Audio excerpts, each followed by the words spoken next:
দেখাতে যাচ্ছি বাবুই পাখির বাসা। এই যে বাবুই পাখি বাসা বেঁধেছে, কিন্তু দেখতে কি মাছ পেয়েছো?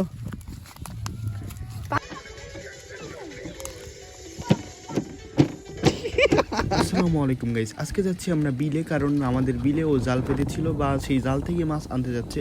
তো আপনারা পুরো ভিডিওটা দেখতে থাকুন।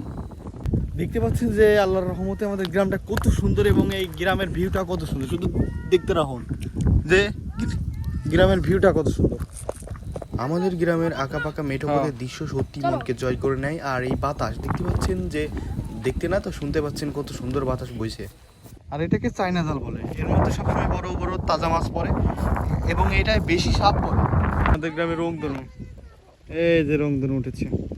ও জাল পেতে লেগেছিল, সেই জাল থেকে আজকে মাছ আনতে যাচ্ছে। আর আমাদের গ্রামের এই যে পাটখাটি, আকাশ নীল, চারিপাশে সবুজ, এটার মাঝখানে এসে আমি হয়ে গিয়েছে অবুজ। দেখতে পাচ্ছেন আল্লাহর রহমতে এবং কত সুন্দর আল্লাহর সৃষ্টি, যা দেখার পরে ফেরাতে পারি না দৃষ্টি।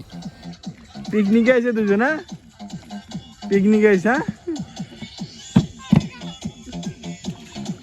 আসলে ওদের বাজেটটা লো থাকার কারণে ওরা দুইজনে পিকনিকে চলে আসছে ছোট্ট একটা বক্স নিয়ে।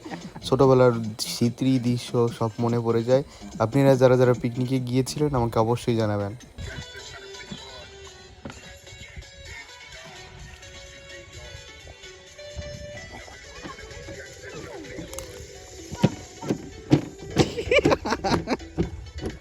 ওরে ড্যাড, কি মাছ পেলে দেখি তো।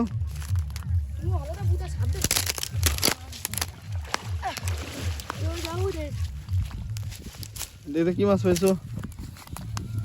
পাতার সাথে মেলা মাছ পেয়েছো। ওই যে আকাশে রংধনু উঠেছে মাশাআল্লাহ। আপনারা দেখেন যে আমাদের গ্রামটা কত সুন্দর, মানে পানির রং নীল, আকাশটা নীল, দুই পাশ দিয়ে রাস্তা, দেখতে খুবই সুন্দর লাগতেছে আমাদের এই গ্রামটা। আমাদের গ্রামটা আসলে স্বপ্নের মতো।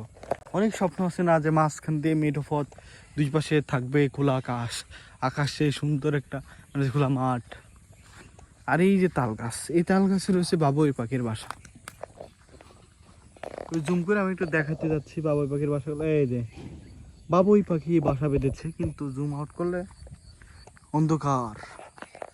সূর্য অস্ত চলে যাচ্ছে, আসলে কুয়াকাটা কুয়াকাটা ফিল হচ্ছে। যাই হোক, গ্রামের দৃশ্যগুলো কথা, এর কোনো কথাই হবে না, অসাধারণ। কলা ধরে রয়েছে এখানে, সবজি কলা, আনাজ কলা, তারপর কি মদনা কলা, যা কলা আছে সবাই এখান দিয়ে যার জমির সামনে এগুলা চাষাবাদ করে থাকে, যে আসলে কিছু কিনে খেতে হয় না।